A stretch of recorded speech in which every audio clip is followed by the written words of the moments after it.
In my hands here, I have 5 of what I think are the best drivers of 2020. But in a head-to-head test, which one of these 5 will come out on top? Let's go and find out.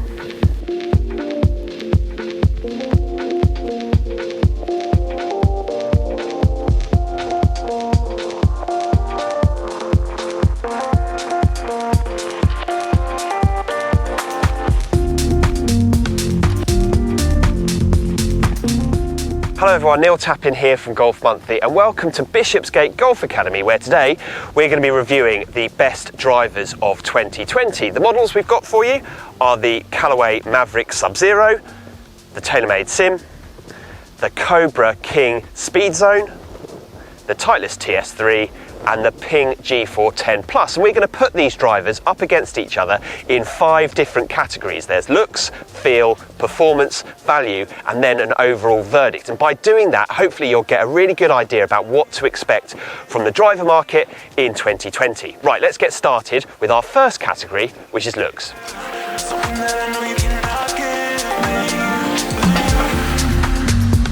This is one category where I think there's a big difference between the models that you've got to choose from.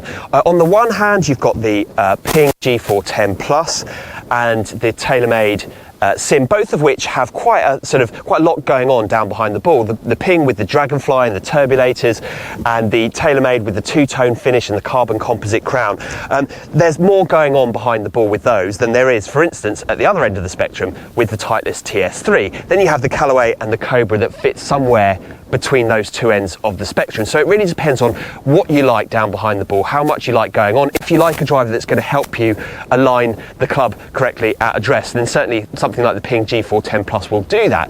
There's also a difference in terms of the size of the driver down behind the ball, how big it looks behind the ball. The Ping G410 Plus, to my eye, looks the biggest down behind the ball. So if you're somebody that wants that little bit of extra sort of confidence-inspiring look, this will do that for you.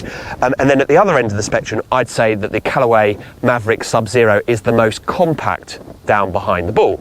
So if it was my choice, I think I'd go with the TaylorMade Sim. I think this strikes a brilliant balance. It's got such a simple, classic, traditional shape, but it also has a really sort of high-tech, modern look to it down behind the ball. I love the way that the previous generation M5 and M6 looked. This one has been refreshed, slightly updated, modernised a bit for 2020, and I think this looks absolutely superb.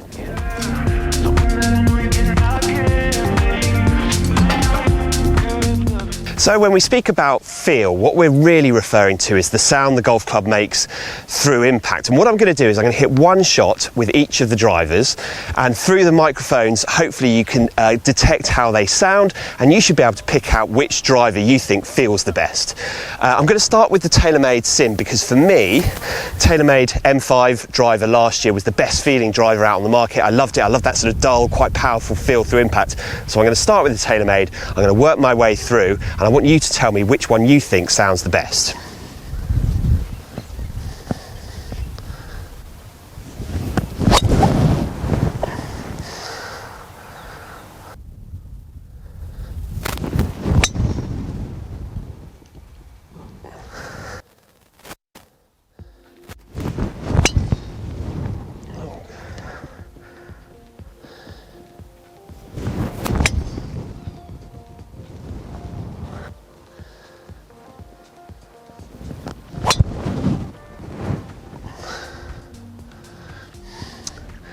Okay, so for me, the driver that I think I like the most is, perhaps a little unsurprisingly, the TaylorMade Sim.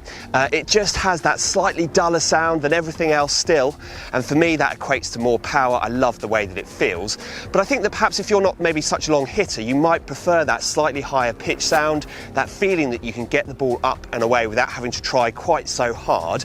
But for me, if it was my choice, I'd go with the TaylorMade Sim.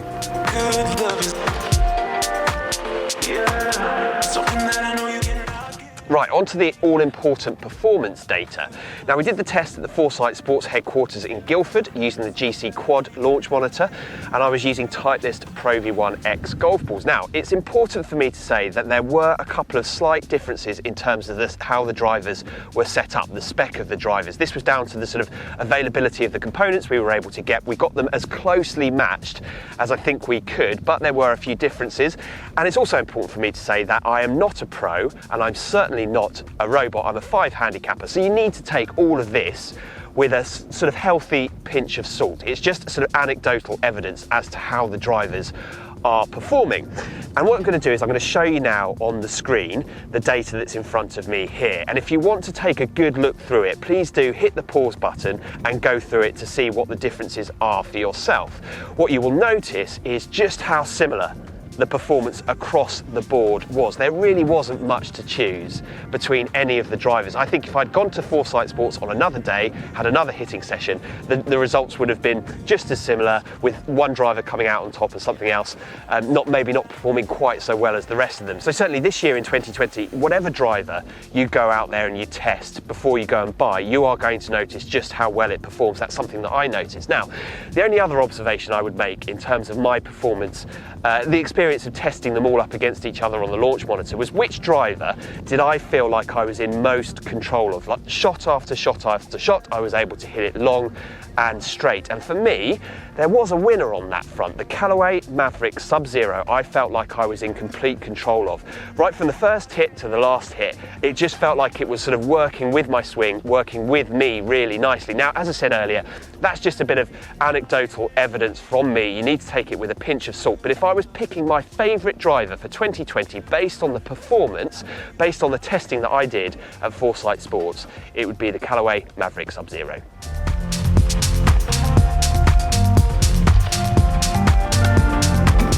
Okay, so I'm going to quote the recommended retail price, the RRP, in pounds to give you some indication of what the differences are across the board. So the most expensive is the Titleist TS3. This comes in at $499. Then it's the TaylorMade Sim at $479, the Callaway Maverick at $469, the Ping G410 Plus at $450, and then at the bottom end of the spectrum comes the Cobra, and this comes in with a recommended retail price of just $349. So there's a significant difference there. Now, a couple of things to note. Firstly, both the Titleist and the Ping are in the second year of their life cycle, so you might well be able to find these for a bit less than the recommended retail price. It's certainly worth doing a little bit of shopping around to find out. You would expect to get all of them for a little bit less than their recommended retail price, but certainly the Titleist and the Ping. And then the other thing to note is just what good value this Cobra driver is. When you think back to the performance data that I've already shown you and how similar it is across the board, if you buy this Cobra driver and you get custom fitted, there's no two ways about it. You're going to walk away with something that offers excellent value for money.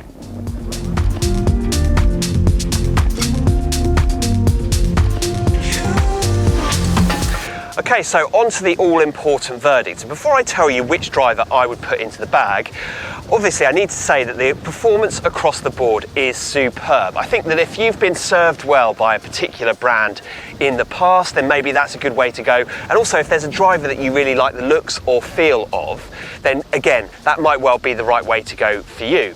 But for me, if I was choosing my favourite driver on this test, it would be the Callaway Maverick Sub-Zero. Now, one thing I'm not 100% keen on with this driver is the sort of shelf, the sole look that you can see here, the shelf look as we call it. I'm not a massive fan of the orange. I think it looks a little bit underwhelming when you see it on the shelf. But make no mistake, this driver is an excellent performer, and down behind the ball, it looks absolutely superb. It's very, very similar to last year's Epic Flash Sub-Zero. I think it looks great. I think it also sounds great. Callaway have done some work on the sound of the driver. For me, it's better this year. And certainly this was the driver that, as I said earlier, just seemed to click with my swing. I was able to hit shot after shot and feel like I was in total control of it, and it was offering really good distance.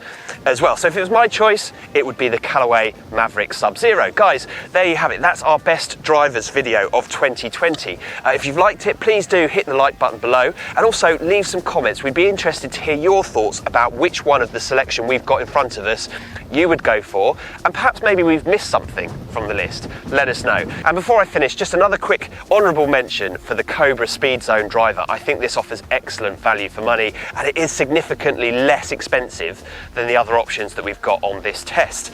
But that's it. That's all for now from Bishopsgate Golf Academy out here in Florida. Thank you for watching. We will see you next time.